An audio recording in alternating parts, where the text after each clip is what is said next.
சிவாய நம. திருச்சிற்றம்பலம். தென்னாடுடைய சிவனே போற்றி, எந்நாட்டவர்க்கும் இறைவா போற்றி. அருள்மிகு நால்வர் பொற்றால் எம் உயிர்த்துணையே. சிவபெருமானாரை பேசாத நாளெல்லாம் பிறவா நாளே என்ற அருள்வாக்கை அருளிச் செய்த அருள் திருநாவுக்கரசு பெருமானார் பொன்னார் திருவடிகளை தலைமேற்கொண்டு வணங்கி அப்பெருமானார் அருளிச் செய்த பெரும்பற்ற புலியூரானை பேசாத நாளெல்லாம் பிறவா நாளே என்ற அருள்வாக்கை எடுத்துக்கொண்டு சிறியன் சிவபாலா தினம் ஒரு திருமுறை பாடல்களின் மூலம் சிவபெருமானாருடைய அருள் திறத்தையும் அப்பெருமானார் நாமமாகிய நமச்சிவாய சிவாய நம என்ற மந்திரத்தை நாவினால் நவின்றும் மனத்தால் நினைத்தும் சிந்தையில் தியானித்தும் இந்த நாளை ஒரு நல்ல நாளாக மாற்றும் முயற்சியில் சிறியன் தொடர்ந்து செயல்பட்டுக் கொண்டு வருகிறேன். இதற்கெல்லாம் சிவபெருமானாருடைய திரு அருளினாலும் அருளாளர் பெருமக்களுடைய குரு அருளினாலும் அடியார் பெருமக்களாகிய உங்களின் அன்பும் ஆதரவும் ஊக்கமும் முன்னின்று அருள் செய்ய சிறியன் இப்படி ஒரு பெயர் பெற்றுள்ளேன் என்பதை உணர்ந்து இன்றைய பேசாத நாளெல்லாம் பிறவா நாளே என்ற நல்ல சிந்தனைக்குள் செல்வோம். சிவனருள் செல்வர்களே, அடியார் பெருமக்களே, சிவ அன்பர்களே, உங்கள் அனைவரது பொன்னார் திருவடிகளை முதலில் வணங்கிக் கொள்கிறேன்.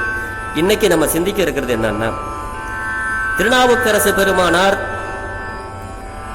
இந்த பூவுலகில் அவதாரம் செய்து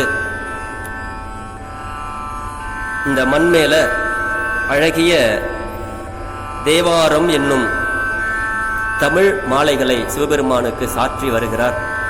ஒரு சிவதலங்களாக சென்று அப்படி வருகின்ற பல பதிகளை கடந்து வருகிறார். அப்படி வருகின்ற பொழுது நேர தில்லையை வந்து அடைகிறார். அப்படி தில்லைக்கு வந்து உள்ள கூறும்போது அங்கிருந்து சுவாமி உன்னை பார்க்கறதுக்காக நான் வரேன் சாமி அப்படின்னு சொல்லிக்கிட்டே வராரு. அப்படி வந்து தில்லையில வந்து சேரும் பொழுது அப்ப சிவபெருமான் கேட்கிறாராம். அந்த பாட்டுல சொல்றாரு, இந்த தில்லை பதிகத்துல, இந்த 4வது தமிழ் வேதமாகிய அந்த தில்லை பதிகத்துல சொல்றாரு, ஒன்றி இருந்து நினைமின்கள் உண்டமக்கு ஊனமில்லை, கன்றிய காலனை காலால் கடிந்தான் அடியவர்க்காக சென்று தொழுமின்கள் தில்லையுள் சிற்றம்பலத்து நட்டம் என்று வந்தாயன்னோ எம் பெருமான் தன் திருக்குறிப்பே. சிவபெருமான் கேட்கிறாரா, என்னப்பா பாப்பா திருநாவுக்கரசு, என்ன எதுக்காக வந்திருக்க அப்படிங்கிற மாதிரி பெருமான் கேட்கிறாரா. அதுக்கு சொல்றாரா, நம்ம உழவார படையாளியாம் திருநாவுக்கரசு பெருமானார், சுவாமி உன்னுடைய ஆனந்த நடனத்தை காணத்தான் நான் வந்திருக்கேன் சாமி அப்படின்னு அந்த அடுத்த உள்ள பதிகத்துல, அடுத்த தில்லை பதிகத்திலேயே சொல்றாரு. திருநேரிசையில அது திருவிருத்தம், இது திருநேரிசையில சொல்றாரு. இத வந்து இவர் சொல்றாரு, பாட்டா சொல்றாரு. முதல்ல பக்தனாய் பாட மாட்டேன் பரமனே பரமயோகி, எத்தினால் பக்தி செய்கேன் என்னை நீ இகழ வேண்டாம். சுவாமி நான் ஒரு பக்தனா, பாட்டு பாட தெரியாது, இருந்தாலும் உன்னோட பாடி பக்தனாய் பாட மாட்டேன். பரமா பரமேஸ்வரா, பரமனே பரம்பொருளே, ஏதோ எனக்கு தெரிந்த அன்பை இந்த பாமாலைகளாக பாடிக்கொண்டு உனக்கு தொண்டு செய்து கொண்டு வருகிறேன். அப்படி இந்த பதிக்கு நான் உன்னுடைய ஆடலை காணத்தான் நான் வருகிறேன் சுவாமி அப்படிங்கிறத அவர் அந்த பாட்டு வழியா சொல்வார். அத்தா உன் ஆடல் காண்பான். அப்பா திருநாவுக்கரசு என்ன வந்திருக்கிற அப்படிங்கிறதுக்கு இவர் சொல்றாரு, அத்தா உன் ஆடல் காண்பான் அடியனேன் வந்தவாறு. சுவாமி உங்களுடைய திருநடனத்தை காணவே நான் இங்கே வந்திருக்கிறேன் அப்படிங்கிறத நம்ம தெய்வ சேக்கிழார் சொல்றார் பாருங்க. பக்தனாய் பாடமாட்டேன் என்று முன் எடுத்து பண்ணால் அத்தா உன் ஆடல் காண்பான் அடியனேன் வந்தவாறு என்று இத்திரம் போற்றி நின்றே தமிழ் மாலை பாடி கை திருத்தொண்டு செய்யும் காதலில் பணிந்து போந்தார்.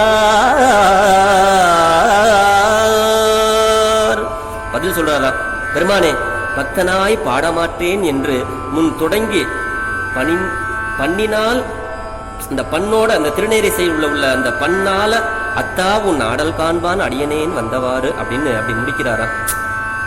இந்த திருப்பாட்டு முதலாக இந்த திறத்தின் போற்றி நின்று இனிய தமிழ் மாலையை பாடி கை திருத்தொண்டு செய்யும் ஆசையினால் பணிந்து வெளிச்சென்றார் அப்படிங்கிறாரு. பக்தனாய் பாடமாட்டேன், இது அந்த திருப்பதிகத்தினுடைய தொடக்கம். அது மாதிரி முடிக்கும் போது அத்தா உன் ஆடல் காண்பான் அடியனேன் வந்தவாறு அப்படிங்கிறதுக்கு இந்த திருநேரிசை கொல்லி நவரோசில பாடுவாங்க. அப்படி அதுலயே முடிக்கிறாங்க சுவாமி. அதுக்கப்புறம் நேரா சில தலங்கள் எல்லாம் வணங்கி கொண்டு எங்க வராருன்னா, சுவாமி நேராக திரு சத்திமுற்றத்தை சேருகிறார். அதுக்கு இடையில நிறைய ஊரெல்லாம் பதிகங்கள் அற்புத பாடல்கள்லாம் இருக்கு. இதுல திருநாவுக்கரசு பெருமானார் சிவபெருமானார் இடத்துல தன்னுடைய திருவடியை என் தலையில் சூட்டுவாயாக பெருமானே அப்படின்னு பணிந்து ஒவ்வொரு தலங்களாக வேண்டிக்கிட்டே வராரு. அப்படி சக்தி முற்றத்துல இதை தீவிரமா வேண்டாரு. உள்ளுக்குள்ள இருக்கு, சிவபெருமானுடைய திருவடி என்னுடைய தலைமையில் வைக்கணும் அப்படின்னு நினைச்சுக்கிட்டே இருக்கிறாரு. அதை எங்க வேண்டாருன்னா திரு சக்தி முற்றத்துக்கு சேர்றாரு. சென்று சேர்ந்து திரு சற்றி முற்றத்து இருந்த சிவக்கொழுந்தை குன்று மகள் தன் மணக்காதல் குலவும் பூசை கொண்டருளோ என்றும் இனிய பெருமானை இறைஞ்சிய இயல்பில் திருப்பணிகள் முன்றில் அணைந்து செய்து தமிழ் மொழி மாலை சாத்துவார். இது தெய்வச்சேக்கிழாருடைய திருத்தொண்டர் மாக்கதையில பெரிய புராணத்தில் உள்ள பாட்டு. இது 1463வது பாட்டு. இந்த ஊர்ல சேர்றாரு. திரு சத்திமுத்தத்தை சேர்ந்து அங்க சிவபெருமானாக, அங்க சிவக்கொழுந்தீஸ்வரராக அங்கே இருக்கிற இந்த சிவனார புகழ்ந்து பாடி தன்னுடைய விண்ணப்பத்தை வைக்கிறாரு. மலைமகளின் அம்மையாரது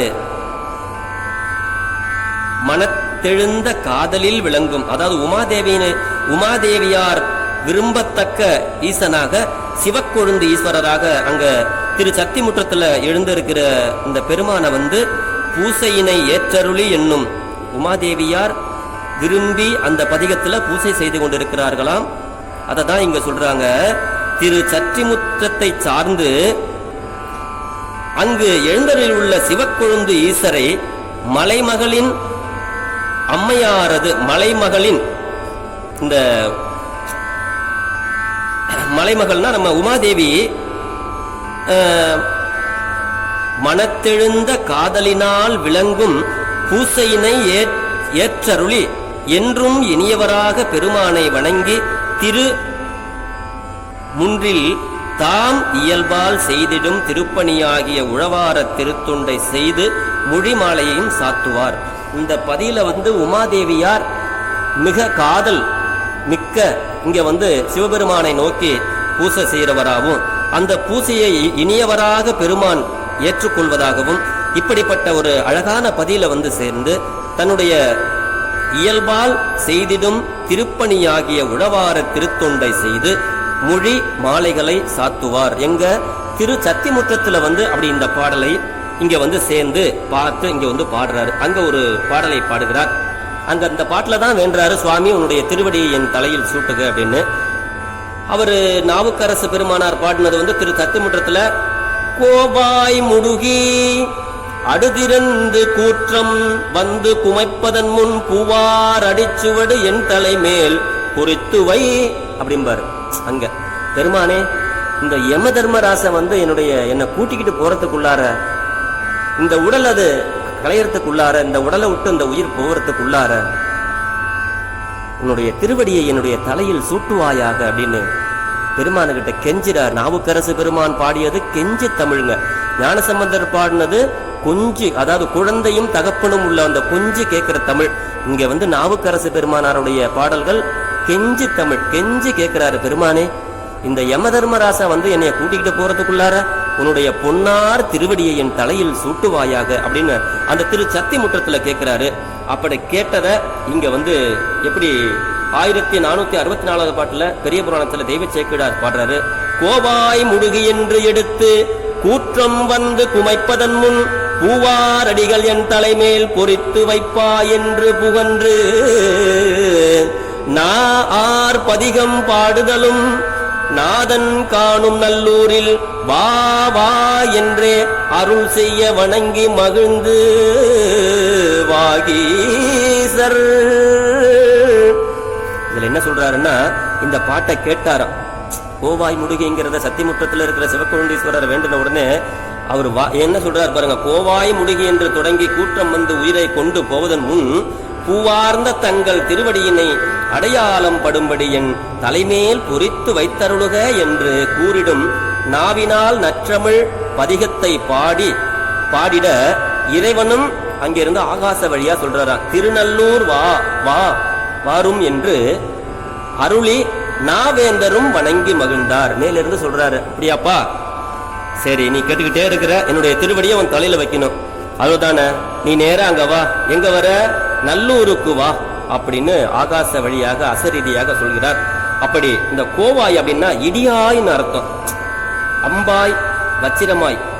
அப்படி கோவாய் முடுகி இந்த பூவார் அடைச்சு விட என் தலையில பொறிச்சு வைங்கிற பாட்டாங்க பார்த்த உடனே குமைப்பதன் முன் அப்படின்னா அழிப்பதன் முன். ஆறு கூற்றம் வந்து குமைப்பதன், கூற்றம்னா யமன் வந்து இந்த உடம்பை அழிக்கிறதுக்கு முன்னாடி பூவார் பொன் போன்ற உன்னுடைய திருவடியை என் தலையில் சூட்டுக பெருமானேன்னு கெஞ்சிறாரு. அதுக்கு அப்படி இந்த நல்லூர்ல வந்து திருவடி தீட்சைய இந்த நல்லூர்ல வந்து சிவபெருமான் வந்து திருநாவுக்கரசு பெருமானாருக்கு தன்னுடைய திருவடியை தலையில் சூட்டினாரு. அப்படி சூட்டின பிறகு அவர் பாடின பதிகங்கள் 6ஆம் திருமுறையில வந்து நினைந்துருகும் அடியாரை நைய வைத்தாய் நில்லாமே அப்படிங்கிற அந்த 6வது தமிழ் வேதத்துல வந்து அழகா சொல்வாரு.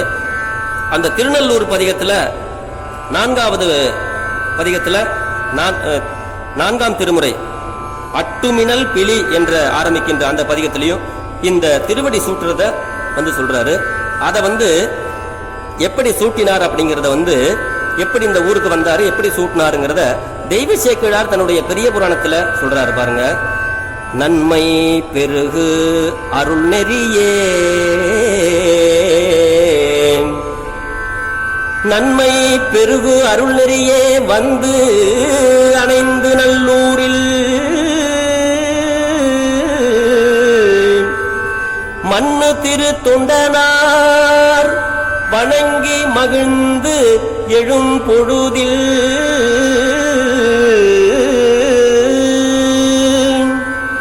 மண்ணு திரு தொண்டனார் வணங்கி மகிழ்ந்து எழும் பொழுதில் உன்னுடைய நினைப்பதனை முடிக்கின்றோம் என்று அவர் தம் சென்னிமிசை பாதமலர் சூட்டினான் சிவபெருமான். திருச்சிட்டம்பலம். அதாவது நன்மை பெருகிடும் திருவருள் வழியே வந்து அணைந்த நிலை பெற்ற திருத்தொண்டர் திருநாவுக்கரசு சுவாமிகள் நன்மை பெருகிடும் திருவருள் வழியே இந்த ஊர்ல வந்து திருநல்லூருக்கு வந்து அணைகிறாரு. அப்படி வணங்கி மகிழ்றாரு. அந்த ஊர்ல வந்து திருத்தொண்டர் வணங்கி மகிழ்ந்து எழுகின்ற பொழுதில் சிவபுரான் வந்து சொல்றாரா, நின்னுடைய நினைப்பதனை யாம் முடிக்கின்றோம் என்றருளி அவரின் சென்னிமிசை மேல் தம் திருவடி மலர்களை சூட்டினார் அப்படின்னு தெய்வ சேக்கிழார் நமக்கு இங்க பதிவு செய்கிறாரு.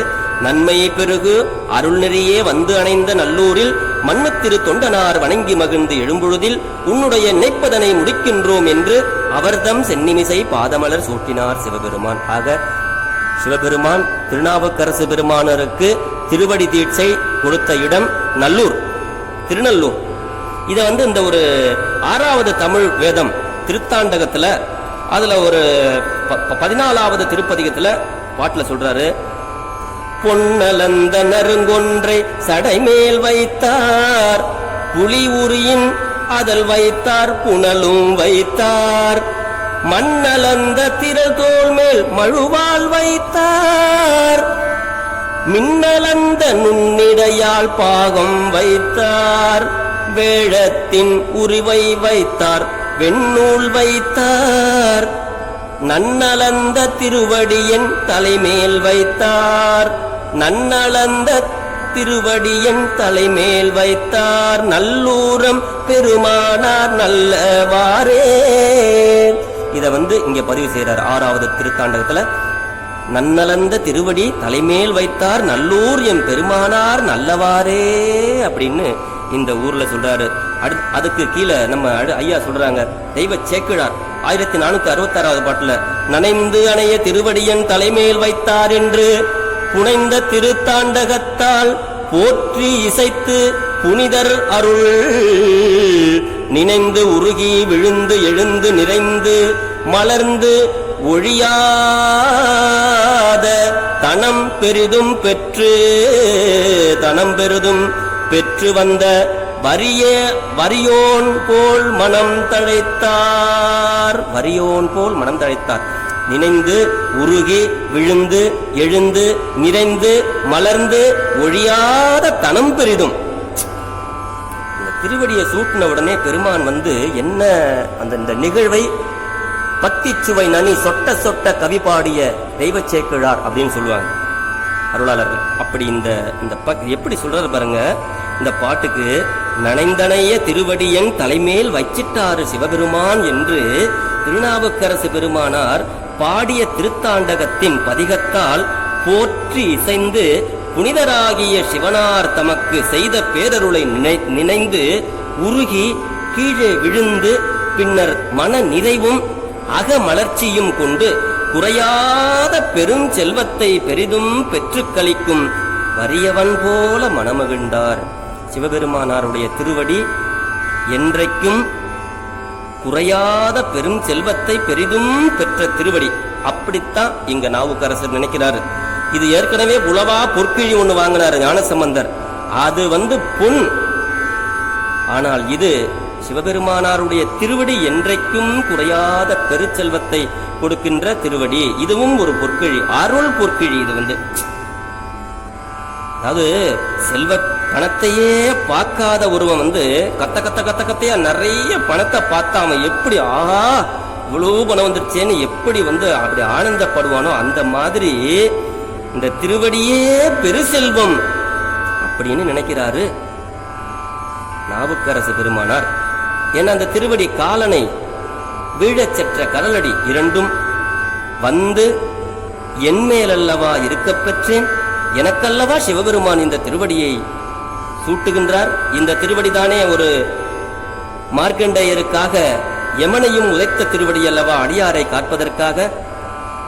அப்படிப்பட்ட இந்த திருவடி ஒழியாத செல்வம் அல்ல அல்ல குறையாதது பெருமானின் திருவடி, அதனினும் சிறப்பு அப்படின்னு சொல்லி இந்த பாடலை இங்கே பாடி, ஆக திருநாவுக்கரசு பெருமானார் அகம் மகிழ்ந்து விழுந்து வணங்கி இந்த திருவடியை தலைமையில் சூட்டிவிட்டார் என்று பாடியருடைய திருப்பதிகம் 6வது தமிழ் வேதத்திலே 14வது பதிகத்தில் அழகாக சொல்லிக் கொண்டு வருகிறார்.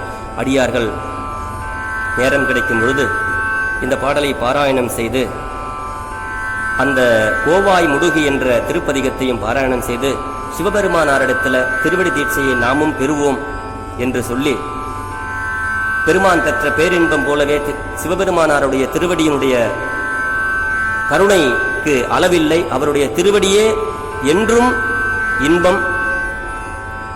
அதனால அந்த திருவடியவே நினைந்து நாமும் பதிக பாமாலை நாவுக்கரசு பெருமானார் நமக்காக அருளி செய்ததை பாமாலைகளை பெருமானுக்கு என்றும் வாடாத பாமாலைகளாக சூட்டி வாழ்வில் நாளும் வளம்பல பெற்று நலமோடு வாழ்வோம் என்று சொல்லி இன்றைய பெரும்பற்ற புலியூரானை பேசாத நாளெல்லாம் பிறவா நாளே என்ற அருள் சிந்தனையை நிறைவு செய்கிறேன். பிழை ஏதிருந்தாலும் பிழை பொறுக்கும் பெருமானின் அடியார்களாகிய நீங்கள் என் பிழையை பொறுத்தருள வேண்டுமென்று உங்களது பொன்னார் திருவடிகளை வேண்டிக் கொண்டு விடைபெறுகிறேன். சிவாய நம. சிவபெருமானாரை பேசாத நாளெல்லாம் பிறவா நாளே. திருச்சிற்றம்பலம்.